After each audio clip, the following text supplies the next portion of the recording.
Good morning, students. Yesterday I teach earthworm activity 5 earth and activity 6 snail. Today I will teach you activity 7 cockroach. अभी cockroach सबके घर में होते हैं. आपने कॉकरोच को देखा होगा. तो observe the cockroach figure number 8.20 cockroach. Cockroaches walk and climb as well as fly in the air. वो फ्लाई भी करते हैं, वॉक भी करते हैं और क्लम भी करते हैं, मतलब चढ़ते भी. They have 3 pairs of leg. उनको 3 पेयर्स ऑफ लेग होते हैं. सी हियर 1 2 3 1 2 3 एंड दो एंटीनाज है. Okay, 3 pairs of legs. This helps to walk. वो वॉकिंग के लिए उनको वो यूज़ करते हैं. The body is covered with hard outer skeleton. उनका जो विंग्स है, पंख है उनके, तो वो क्या है, हार्ड आउटर स्केलेटन है. वो उनको स्केलेटन बोलते हैं. उनका हमारा स्केलेटन कैसे अंदर होता है बॉडी के अंदर, वैसे उनको वो विंग्स को स्केलेटन एकदम हार्ड होते हैं वो wings. Outer skeleton is made of number of plates joint together and that permits movements. There are 2 pairs of wings attached to the body behind. और उसके ऊपर वो जो साइड में विंग्स होते हैं attached to the body behind the head. The cockroaches have distinct muscles. Those near the legs move the legs for walking. The body muscles move to the wings and cockroach flies. अभी जो body muscles है उनके, तो वो flying के लिए use करते हैं, और जो उनके लेग्स है वो वॉक करने के लिए. Birds fly in the air and walk on the ground. अभी बर्ड क्या करते हैं, flies in the air and walk on the ground.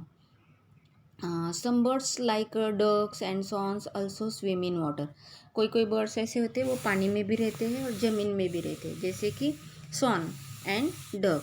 ये क्या करते हैं, पानी में भी उनको तैरने को आता है, पानी में भी वो रह सकते हैं और ज़मीन पे भी वो ज़मीन पे चलते हैं. Okay, then the birds can flies because their bodies are well situated for flying. उनकी बॉडीज़ की स्थिति फ्लाइंग के लिए बनाई हुई होती है. Their bones are hollows and light. इनकी बोन कैसे होते हैं, हॉलोज मतलब उसमें पोकड़ी जैसा होता है, एंड एकदम लाइट होते. The bones of the hind limbs are typical for walking and perching. मतलब वॉकिंग के लिए और प्रेचिंग के लिए कौन से हिंड जॉइंट्स वगैरह होता है, उनके बोन्स होते वो. Okay, then activity number see here birds. Skeleton of bird के अंदर का स्केलेटन जैसे हमारे बॉडी के अंदर होता है, उनके विंग्स के पंख के नीचे उनका स्केलेटन होता है. See here skeleton. नेक के सी है, आईज, फिर बीक एंड इधर का पोर्शन जो स्टमक वाला पोर्शन है वो. Bony parts that the fore limbs are modified as wings. Bony parts मतलब जो बोन वाला पार्ट्स है उसके बाजू में क्या होता है, 4 limbs are modified as wings. ये जो 4 लिम्स होते हैं वो विंग्स में मॉडिफाइड किए जाते हैं. The shoulder bones are strong. ये उनके शोल्डर बोन्स है. देखो यहाँ पे जॉइंट है, फिर आगे जाके जॉइंट है, ये शोल्डर बोन्स है, क्योंकि वो फ्लाइंग करने के लिए फिर उनको आसान हो जाता है. And the breast bones are modified to hold the muscles and flight, which are used to move the wings and down, up and down. जो ब्रेस्ट वाले मसल्स होते हैं, मतलब बोन्स होते हैं, वो उनको क्या करते हैं, जैसे कि फ्लाइंग. अपने हाथ से करके देखो आप, इस शोल्डर से होता है वैसे. फिश. Activity number 8.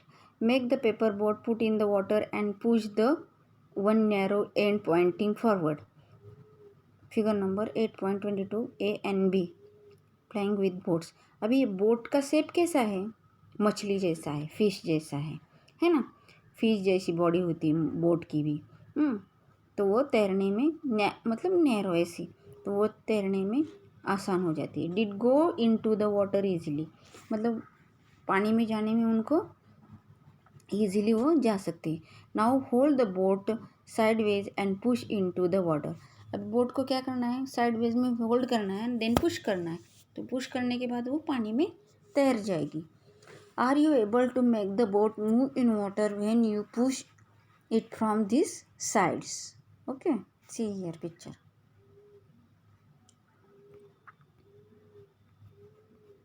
अभी देखो फिश का शेप भी बोट जैसा है ना. Have you noticed that shape of the boat is somewhat like a fish? Figure number 8.23. Fish जैसा ही है. The head and tail the fish are smaller. Head की जगह से टेल की जगह तक वो क्या बीच वाला जो पोर्शन होता है वो एकदम हेल्दी होता है, मसल्स वाला होता है. And then middle portion of the body tapers to the both ends. This body shape is called the streamlined. In body के शेप को क्या बोलते हैं? streamlined. This shape is such that water can flow around the easily. ये water मतलब ये water क्या होता है? फ्लोज उसका इजीली हो जाता है वो शेप की वजह से. And allow this fish to move in water. फिर क्या होता है? जो फिश है वो मूव्स वाटर में इजीली कर सकता है. The skeleton of the fish is covered with strong muscles. अब ये देखो मांसल भाग है वो सारा, उनके मसल्स एकदम स्ट्रॉन्ग होते हैं. The skeleton on fish is covered with strong muscle during the swimming. Muscles make the front part of the body curve to one side and the tail part swings towards the opposite sides. देखो अभी ये front वाला part है वो body covered हुआ होता है and side वाला जो टेल पार्ट है वो स्विंग मतलब थोड़ा सा तैरने type, and towards to the opposite side, ऐसे थोड़ा सा ऊपर जाके फिर नीचे, ऊपर जाके फिर नीचे, opposite side वाला. This fish from the core as shown as figure number 8.24. See here figure 8.24 movements in fish. क्या करते हैं वो कर पहले ये पोजीशन में फिर वो पोजीशन में फिर टेल उनकी पूरी मुड़ जाती फिर ऐसे नाक मुड़ी जैसे वो क्या करते हैं फिर swimming. This makes a jerk and pushes the body forward, and series of such jerks makes the fish swim ahead. This is helped by the fins of the tail. वो किसकी वजह से?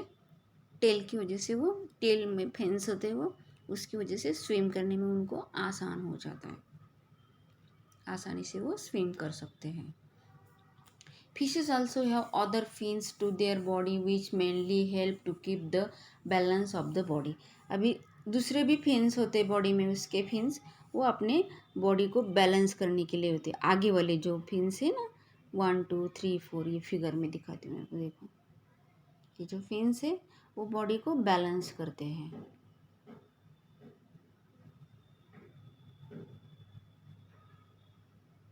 And keep the direction while swimming. Did you ever notice that the underwater dives wear fins like flappers on their feet? अभी देखो जो under water में जाते हैं मतलब हम लोग मतलब ह्यूमन बींग्स जो पानबुड़ी वाले होते हैं वो अंडर वाटर में जाते हैं तो उनके पैर को क्या फ्लिपर्स लगाए हुए होते हैं. वो फिश के शेप के होते हैं ना, तो वो फ्लिप करेंगे तो उनको स्विमिंग करने में आसान हो जाएगा, इजीली वो स्विम कर पाएंगे, तैर पाएंगे. To help the move easily in water. How do snake move? अभी स्नेक कैसे मूव करता है? Have you seen the snake slither? आपने देखा है स्लीथर करते टाइम, चलते टाइम स्नेक को? Does it move straight? ये कैसा डज इट मूव स्ट्रेट? वो स्ट्रेट चलता है? नहीं, वो स्ट्रेट नहीं चलता है. वो देखो इधर शेप जैसा दिखा है ना उसका झिकझैक, वैसा वो चलता है, स्ट्रेट नहीं चल सकता है वो, स्ट्रेट भाग ही नहीं पाता है. Snakes have a long backbone. उसको एकदम लॉन्ग सा बैकबोन होता है. They have many thin muscles. उसके ऊपर थीन मसल्स होते हैं मतलब ऐसे पतले पतले. They are connected to each other even though they far from one another. Muscles also interconnect the backbone and ribs and skin. वो interconnect होते हैं backbone को and skin को and ribs को. The snake's body The snake's body curved into many loops. ये देखो loops उसके ऐसे. हम्म उनकी बॉडी कैसी होती है? कर्व होती है. स्ट्रेट होती है क्या? नहीं, कर्व होती है. Each loops to the snake gives it forward push and pressing against. अभी वन लूप से वो ऐसे हो गए, फिर पीछे का जो पोर्शन है वो अपने आप लूप्स हो जाएंगे, मतलब नागमोड़ी हो जाएगा. वो झिक झैक चलने को उनको आसान हो जाएगा. It is forward push to the pressing against the ground and since it's a long body makes many loops and each loops gives this push. मतलब अभी उसको नागमोड़ी होने के बाद ये सारे एक एक लूप से वो उसको पुश करने में सही हो जाता है, आसान हो जाता है. वो उस तरह स्नेक रन भी करता है और चलता भी है. टू लॉन्ग बॉडी मेक्स, उसकी बॉडी एकदम लंबी होती है.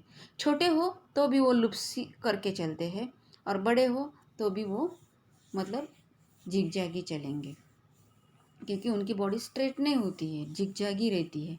It gives the push to the snake moves forward very fast and not in the straight line. वो स्ट्रेट लाइन में चल नहीं पाते हैं. उनको स्ट्रेट भागना हो तो बिल्कुल भाग नहीं पाएंगे.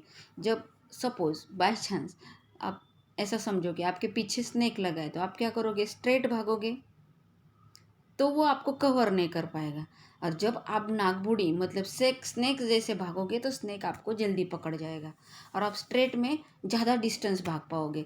तो वो स्ट्रेट भागने में उसको बिल्कुल जमता नहीं है, और नागमुड़ी भागोगे तो वो डिस्टेंस जल्दी से जल्दी कवर कर सकता है. We have learned to about this use bones and muscles the movements to different animals. Paheli and Bujo have many questions in their sex about the different movement in the animal. अभी उनको इतने सारे question आए हैं बुजो और पहली को इस sex say about the different moment in the animals. मतलब सब एनिमल की मोमेंट अलग अलग होती है. अभी कोई कोई एनिमल मतलब उनको पैर भी होते हैं, विंग्स भी होते हैं, वो फ्लाई भी करते हैं, वो वॉक भी करते हैं, वो क्लम भी करते हैं. अभी स्नेक भी क्लम करता है. And then so must you be having many answered questions and buzzing in your turn your page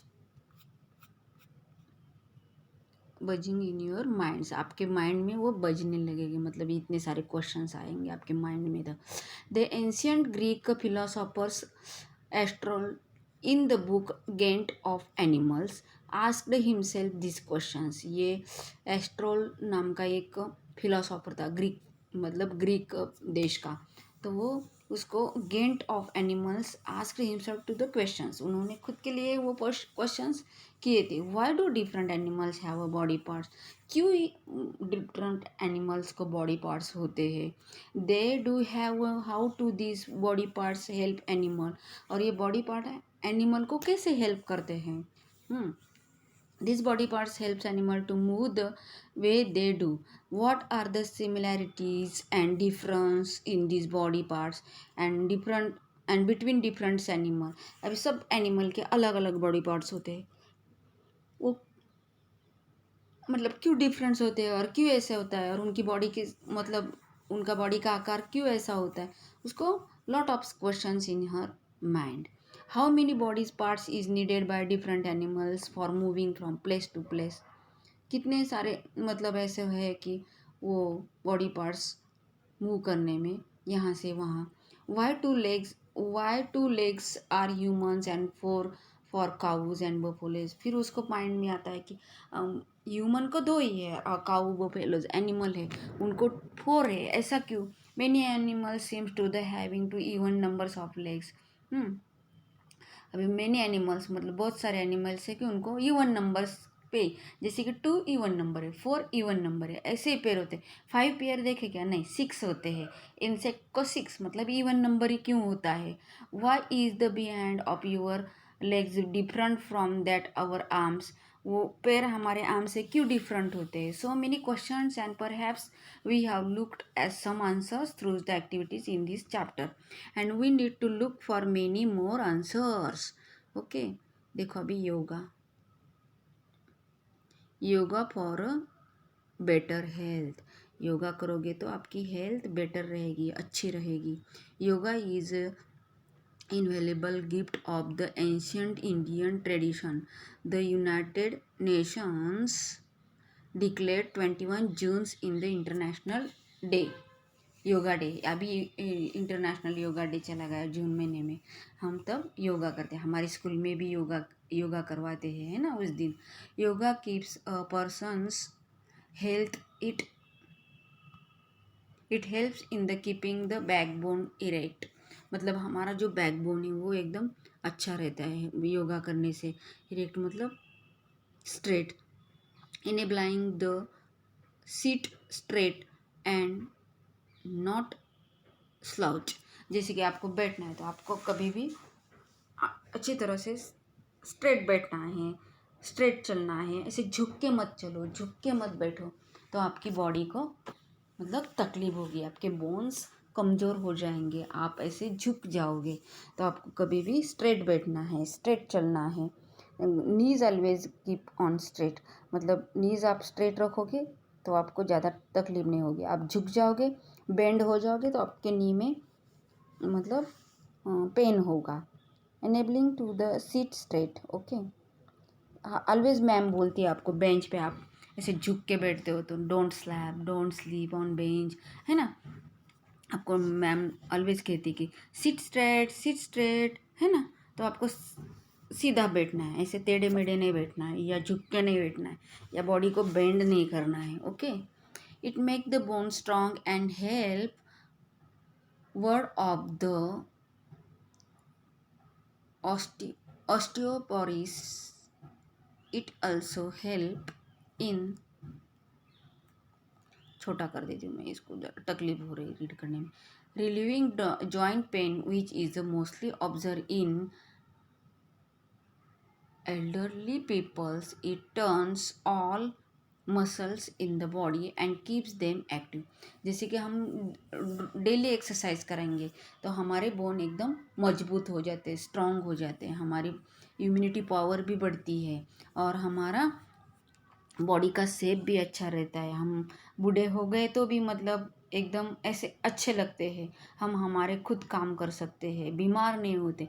main things मतलब हम बीमार नहीं होते। It keeps the heart healthy and makes it work more efficiently.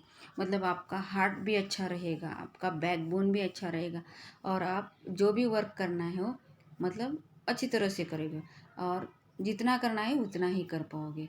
Certain yoga posture should be performed under the supervision of trained person. अभी योगा करना है तो आप कहीं भी कैसे भी योगा नहीं कर सकते, क्योंकि उल्टा पुल्टा योगा जब आप करोगे तो वो आपके बॉडी में हानिकारक रहेगा, आपकी बॉडी पेन होगा। आपके मतलब जहाँ भी आपने ज़्यादा योगा किया है, गलत योगा किया है, योग किया है, तो आपको क्या होगा, मतलब आपकी बॉडी डैमेज हो सकती है, आपका बॉडी पार्ट्स का बोन्स डैमेज हो सकते हैं, आपको मतलब पेन होने लगेगा गलत योग करोगे तो। उसके लिए योगा के टीचर के साथ ही योगा करना चाहिए, उनके ख्याल में ही योग करना चाहिए, अदरवाइज़ आप गलत योग करोगे। अभी जैसे कि आपको अनुलोम विलोम बोला है करने के लिए, तो उसकी एक प्रोसीजर होती है। वो एक जैसे कि एक नोज़ है हमारा, तो वो 2 होल्स होते हैं एक नोज़ को, तो एक को क्लोज करना है, एक को ऊपर खींचना है, फिर धीरे धीरे कुछ उसके लिए कुछ नंबर्स गिनने होते हैं, 10 नंबर तक, 15 नंबर तक, फिर वो सांस छोड़नी होती है तो वो सही हो जाएगा। नहीं तो आप सांस लोगे, सांस छोड़े, ब्रीद आउट ब्रीद इन करोगे तो वो गलत हो सकता है, आपके जो लंग्स है, आपके लंग्स को पेन होने लगेगा। इसलिए योगा टीचर के अंडर ही योगा करना चाहिए। ओके, अभी हम देखते हैं keywords. Backbone, ball and socket joint, bristles, cartilage, cavity, fixed joint, gait of animals, hinge joint, muscle, outer skeleton, pelvic bone, pivotal joint, rib cage, shoulder bones, skeleton and streamlined. अभी हम क्या करेंगे, exercise solve करेंगे. Okay, see here exercise.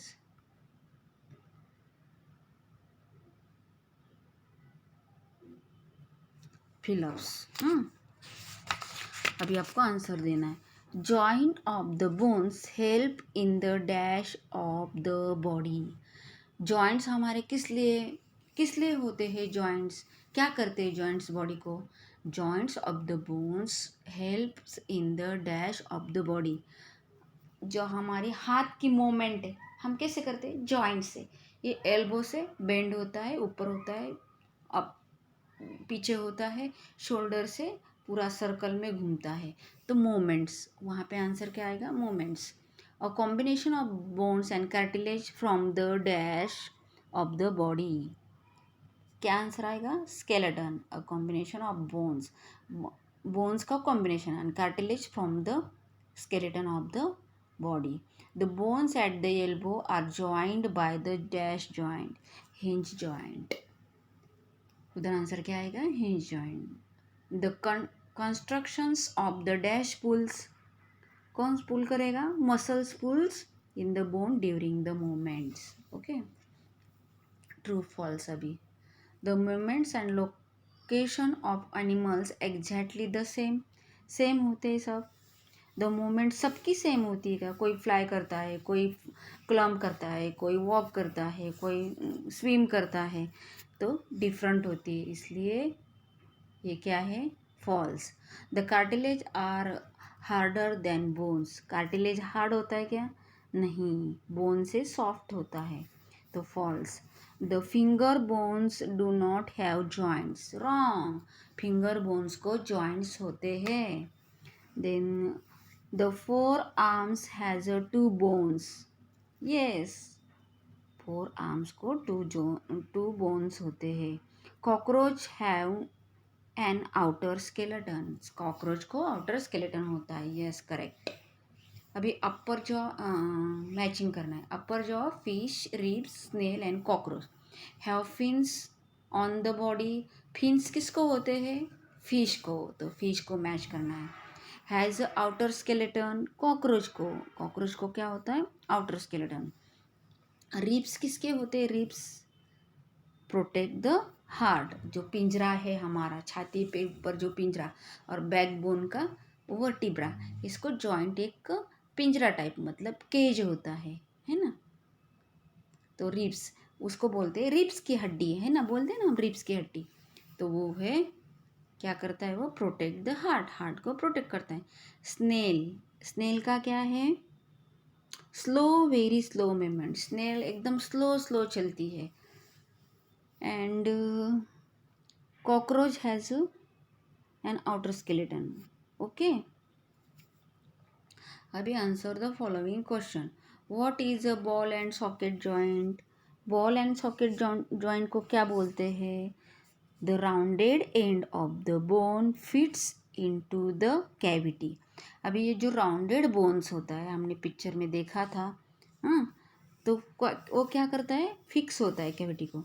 Of other bone such as a joints allows movement.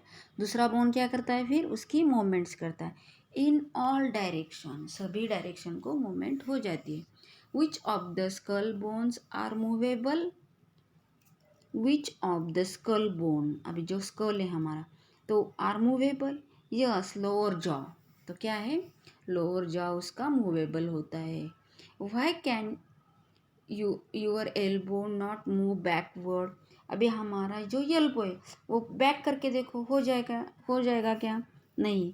Elbow can not move backwards. Elbow can not move backwards because it has a hinge joint which allow only back and forth movement. देखो हमारे fourth moment मतलब 1/4 moment हो जाएगी, लेकिन पूरा back जाएगा क्या? नहीं, उसमें क्या होता है, हिंज जॉइंट होता है, that's why. Okay, you have understand this chapter. I hope you have understand. Okay.